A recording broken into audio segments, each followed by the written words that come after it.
बहुत कुछ दिया है मुझे तुमने दाता, बहुत कुछ दिया है, तेरा शुक्रिया है, तेरा शुक्रिया है।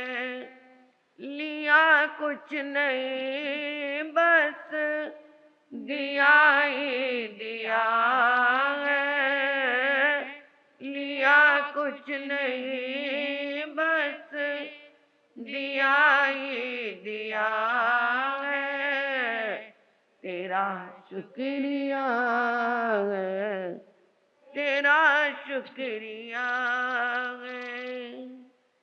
किया कुछ न मैंने शर्मसार हूँ मैं, तेरी रहमतों का तलबगार हूँ मैं, तेरी रहमतों का तलबगार हूँ मैं। उससे क्या कमी जो तेरा ओलिया है, उससे क्या कमी जो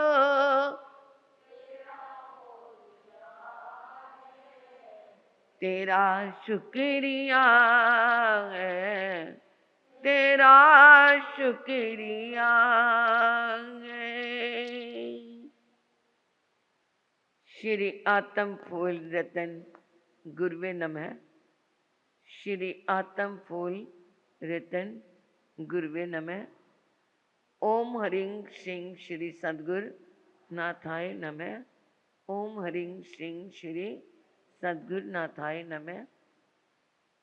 गुरु दरबार में आए मुमुक्षु आत्माओं का हार्दिक हार्दिक भव्य अभिनंदन।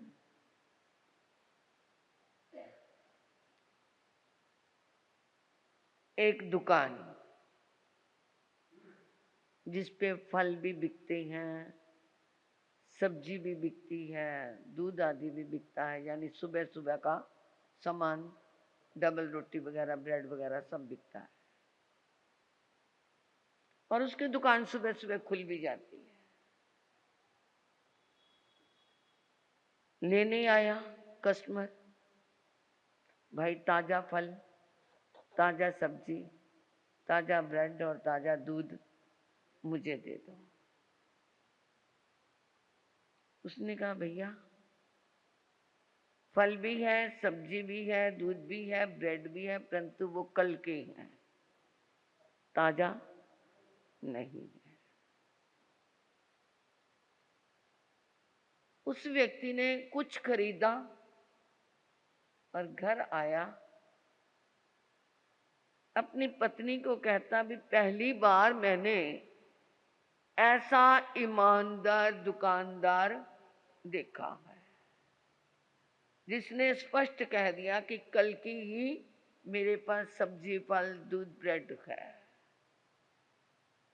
नहीं तो क्या कहते हैं, हाँ जी हाँ अभी आज ही तो आया, नहीं तो छींटे वो पानी के दे दे करके उसे क्या कर देते हैं, सब्जी को वो तरोताजा सी दिखा देते हैं। आज ही सुबह ही लाया हूं मैं, बिल्कुल ताजी है, ये लो, ऐसे कह के बेचते हैं ना। उसकी पत्नी बड़ी प्रभावित हुई। उसने अपनी सहेलियों को कहा कि क्या है, वो दुकानदार बहुत ही ऑनेस्ट है, वहीं से क्या है सब्जी वगैरह खरीदनी है तो आप भी वहीं से लेना। और उधर उस भाई ने अपने बाजार में कहना शुरू कर दिया। एक को कहा, एक ने दूसरे को कहा कि अगर क्या है ईमानदारी देखी है तो उसमें देखी है। अब उस दुकान की जो कस्टमर है बढ़ेंगे या कम होंगे, क्योंकि उसने क्या कह दिया, स्पष्ट बता दिया, धोखे में नहीं रखा, लेबल ऐसा नहीं लगाया जो क्या है ताजा लेबल होता। तो ये उसके कस्टमर भी बढ़ गए।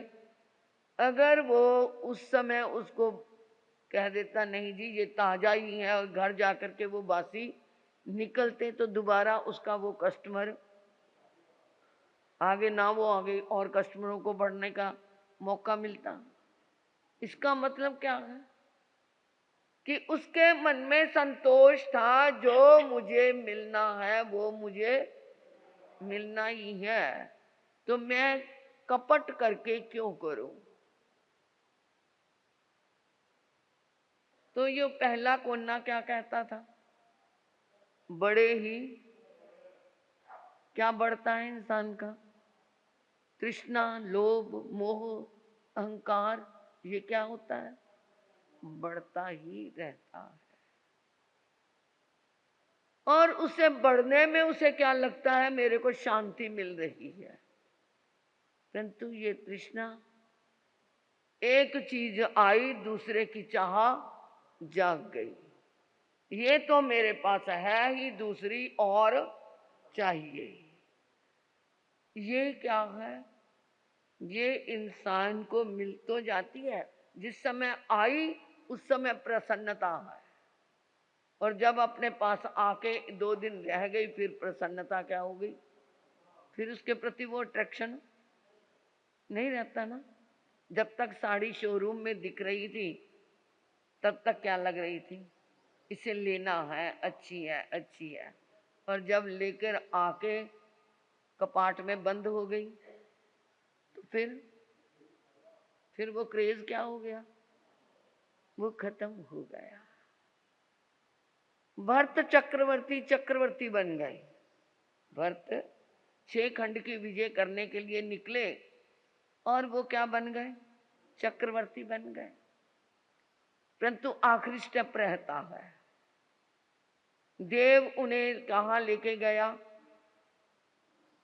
एक पर्वत पे, बेताड़गिरी पर्वत पे लेके गया।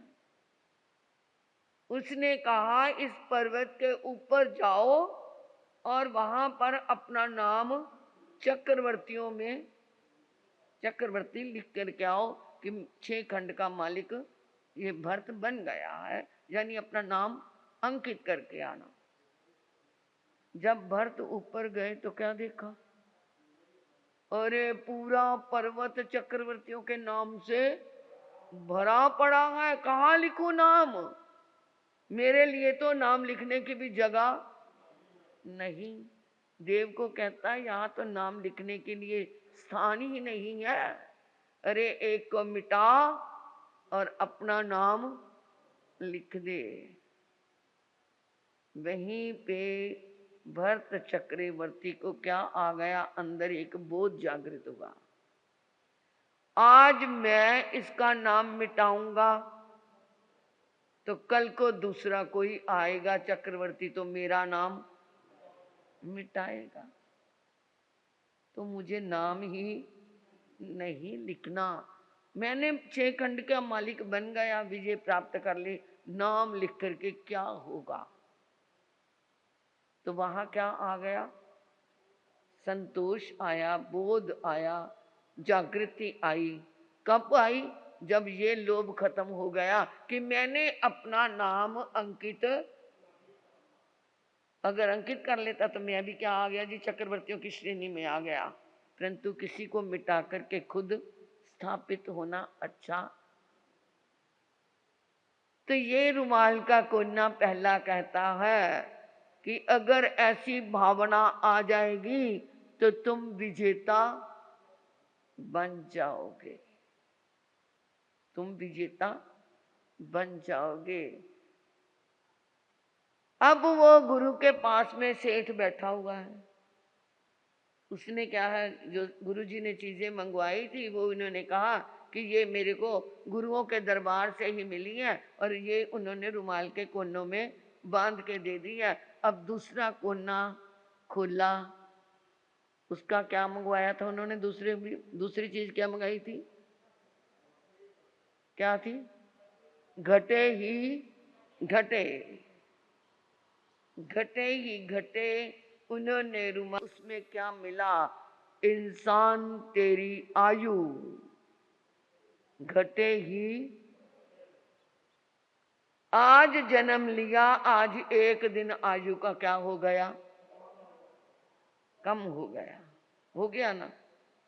और जन्मदिन मनाते हैं तो क्या करते हैं? हैं? आयु घट रही है और तुम खुशियां, बर्थडे मना रहे हैं जी। और क्या? मोमबत्तियां, मोमबत्तियां लगाते हैं ना। जितनी आयु है उतनी मोमबत्तियां, बाकी सारी क्या कर देते हैं? फूक ही, फू ही करके बुझाते हो ना। फूक ही और थू हो गया। उस केक के ऊपर क्या हो जाता है? जब वो फूक मारोगे तो थूक भी तो उस पे गिरेगा ना। फूक ही और थू हो गया। और एक ही मोमबत्ती रखते हो, और वो थू किया हुआ क्या करते हैं? ऐसा हो ही नहीं सकता कि तुम मुंह से मोमबत्ती बुझाओ फूक मार के और वहां पर थूक ना गिरे। ऐसा हो ही नहीं सकता। तो वो थूक वाला केक सबको क्या करते हैं? मुंह पे भी मल देते हैं, क्या कर देते हैं। और वैसे तुम्हारे ऊपर कोई थूक दे तो क्या करोगे? सहन कर लोगे? वो फू और थू के चक्कर में क्या है? बर्थडे मनाते हैं। इंसान तेरी आयु पल पल पल पल खत्म हो रही है। पानी केरा बुदबुदा, आसमान उसकी जात, देखत ही मिट जाएगा ज्यों तारा प्रभात। प्रभात कालीन तारा जो सुबह सुबह क्या है? वो अभी है और अभी नहीं। थोड़ी देर का ही उसका क्या होता है? वो दिखना होता है। तो प्रभात कालीन तारा जैसे क्या है? देखते ही देखते छिप जाता है, ऐसे ही इंसान तेरा जीवन भी। पता है कुछ? पता है? कुछ भी नहीं। समान 100 वर्ष का पल की खबर नहीं। हमारे शास्त्रों में कहा इसके लिए विचुलिया। जैसे आकाश में बिजली चमकती है, ऐसे ही इंसान तेरे जीवन का पता नहीं किस समय ये चमक क्या हो जाए? खत्म हो जाए। बिजुलिया, ये आयु भी तेरी क्या है? ऐसे ही चमकती चमकती क्या हो सकती है? बंद हो सकती है। दूसरा नाम दिया कुसग्गे जह ओस बिंदुए।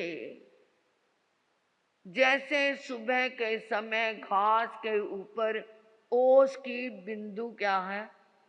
गिरे हुए, ऊपर से सूर्य की किरणें पड़ी तो दूर से मोती से चमकते हुए नजर आते हैं, परंतु वो क्या हो गए? थोड़ी देर में सूख चले जाते हैं, सूखते चले जाते हैं।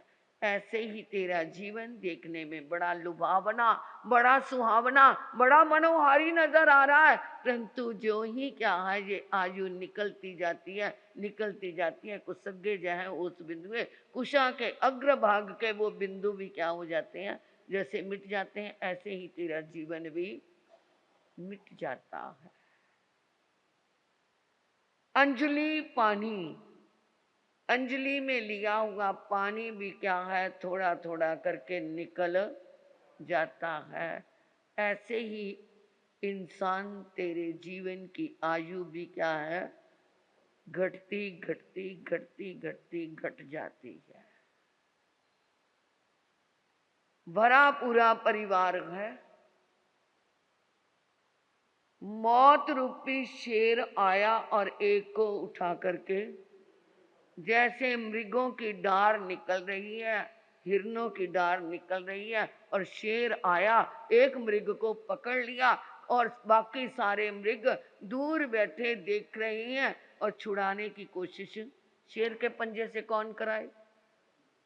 आंसू बहा रहे हैं, परंतु वो शेर उसे लेकर के चला जाता है। ऐसे ही परिवार में से एक सदस्य की मृत्यु हो गई, कोई उसे बचा नहीं सकता।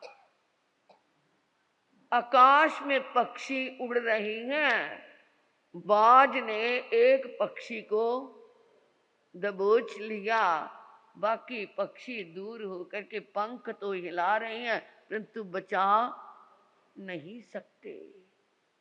जब आयु का धागा टूट जाता है तो कोई उसे बचा नहीं सकता।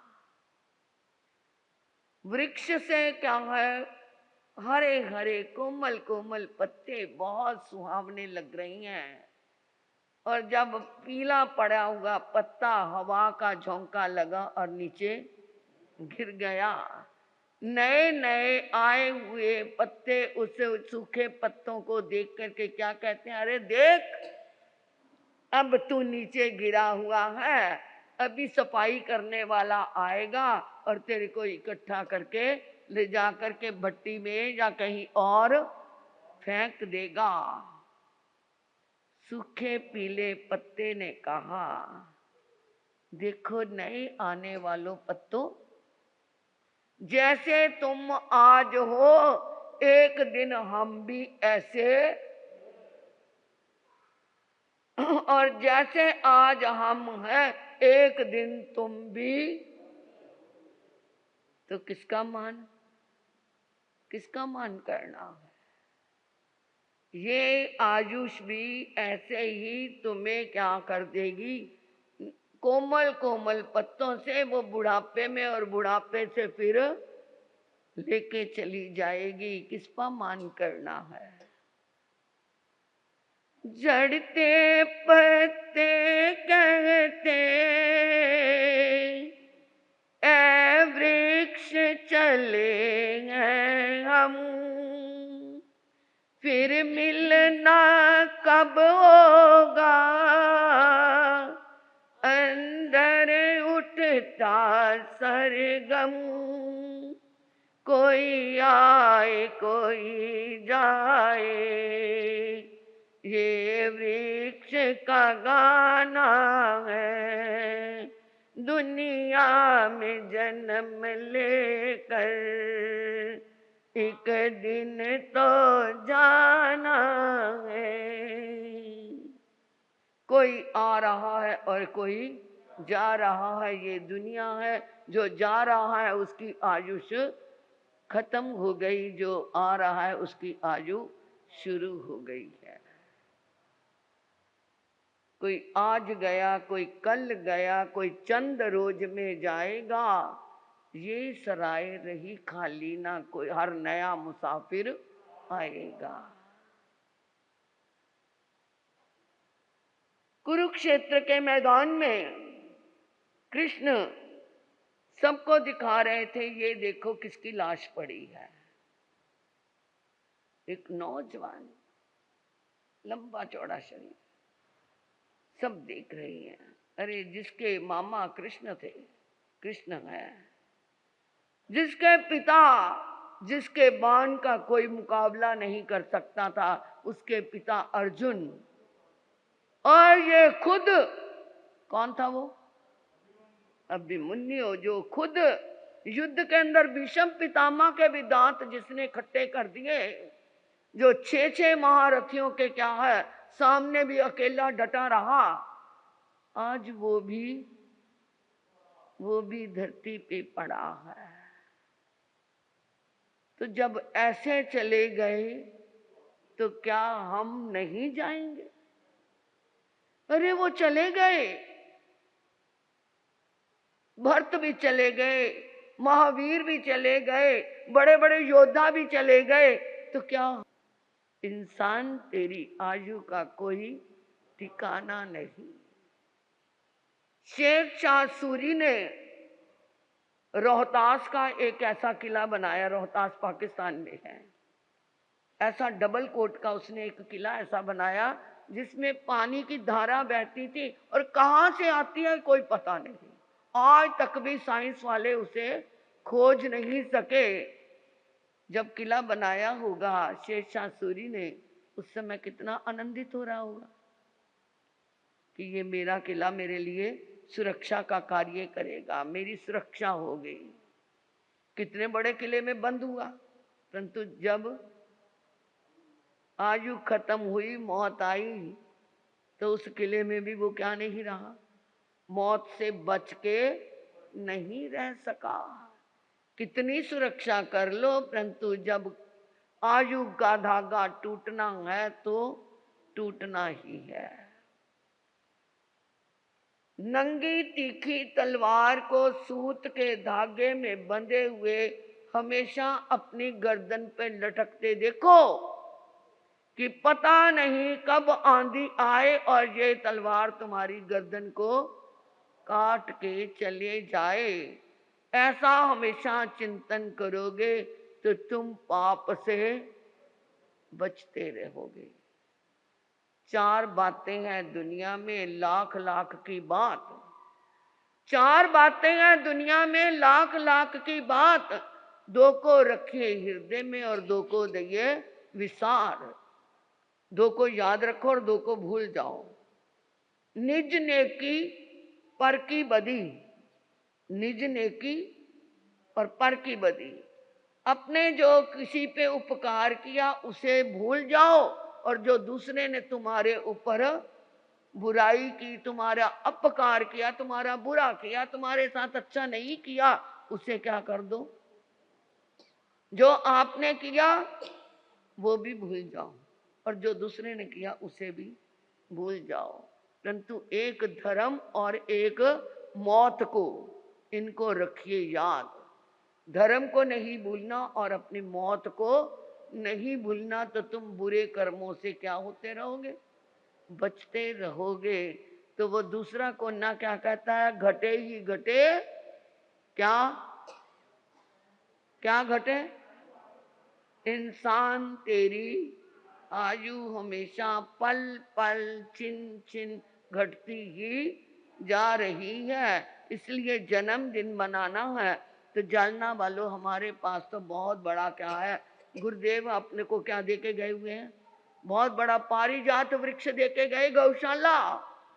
अपना जन्मदिन मनाना है, वहां जाकर के उनकी सेवा कर दो, उनको गुड़ खिला दो, उनको चारा खिला दो, ये थू फू छोड़ दो। ये क्या है, ये थू फू छोड़ दो। अपना जन्मदिन मनाना है तो उन जीवों को क्या दे दो, साता पहुंचा दो। अंध विद्यालय में जाकर के उन बच्चों को कुछ खिला पिलाओ। तो ये क्या है, ये जन्मदिन का असली रूप है। और आज मेरे गुरु जिन्होंने मुझे दीक्षा का दान दिया, ये बाना मुझे मिला तो उनकी बदौलत मिला, क्योंकि मेरे परिवार वाले बहुत सख्त थे, बहुत कुछ हुआ। 3 साल मैं घर में रही तो भी आज्ञा नहीं मिली। कोर्ट की आज्ञा से मैं आ तो गई गुरु जी के पास, परंतु फिर भी समाज कहता था परिवार वालों को मना लो।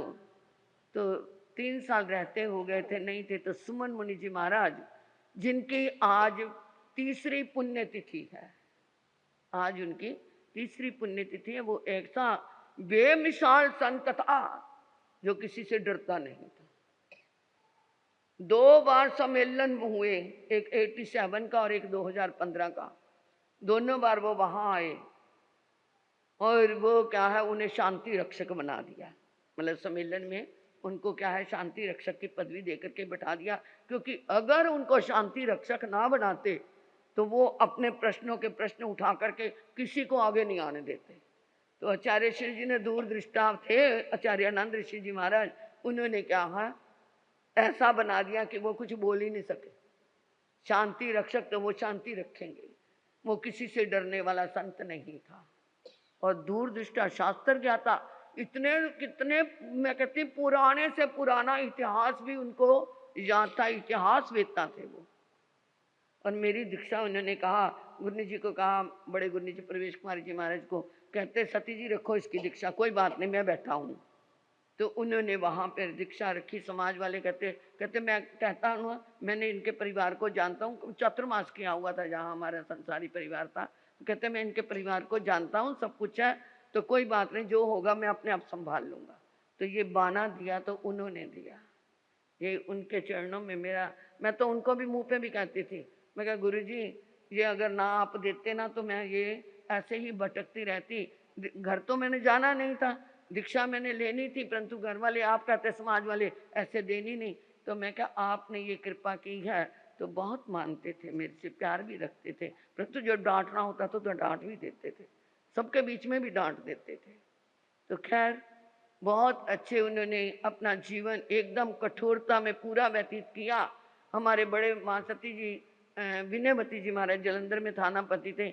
आ जाते थे दोपहर को गर्मी में और उनके कहते थे सती जी ये अलमारी खोलो। उनके पास शास्त्र बहुत थे विनयवती जी महाराज के, तो एक भी पन्ना नहीं देते थे। जानबूझ के उनको क्या है, जैसे बच्चे मनोविनोद करते हैं ना, कोई ना कोई किताब निकाल लेते, ये मैं ले जाऊं सती जी, तो कहते नहीं मैं आपको लिख के दे दूंगी। 90 साल के थे माँ सती विनयवती जी महाराज, तो भी कहते थे मैं लिख के दे दूंगी, किताब नहीं देनी मैंने। मतलब इतना उनके पास शास्त्रों का संग्रह भी था और लिख के दे भी देते थे जो वो मांगते थे, 90 साल की उम्र में भी।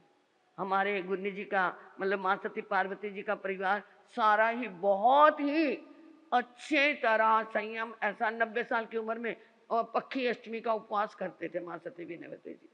और 4 मंजिल ऊपर था, वहां पर पढ़ने के लिए ऊपर जाते थे। ये नहीं कि नीचे जगह थी, ऐसी नई नई जगह बनाई हुई थी तो भी। और जब सीढ़ी चढ़ते उतरते थे ना तो कड़कड़ की हड्डियों की आवाज आती थी। मैं पढ़ती थी उन दिनों, एमए कर रही थी, तो मेरे को नींद खुल जाती थी कि मैं क्या दादी महाराज जी ऊपर जा रही हैं। तो ऐसी आवाज आती थी उनके उतरने चढ़ने की। फिर भी हिम्मत थी। माँ सती जी का परिवार बहुत उज्जवल परिवार, जिसकी इस समय भी हम 350 सतियाँ हैं। माँ सती जी के परिवार की इस समय भी हम 350 साध्वियाँ हैं और सब एक से एक बढ़ कर के नगीने हैं। और वो सुमन मुनि जी महाराज से पूछते थे, पूरा इतिहास खोल के दिखा देते थे, ये मेलो जी महाराज का है, ये द्रौपदा जी महाराज है, हमें भी नहीं पता जो उनको पता था। ऐसे गुरुदेव की आज तीसरी पुण्यतिथि है। उनके जीवन को देखते हुए, उनके जीवन को नमस्कार करते हुए मैं पुनः पुनः उनके चरणों में वंदन करती हूँ, निवेदन करती हूँ। गुरुदेव आप जहाँ भी हो इतनी कृपा रखना कि जैसे आपने ये संयम दिया है ऐसे ही इस संयम में मैं अपना जीवन लेकर के चलती रहूं। अब आगे का इधर आज के आई मिल, आज जिन्होंने करने खुशी खुशी कर लेना, कल ही तो आई मिल हुए।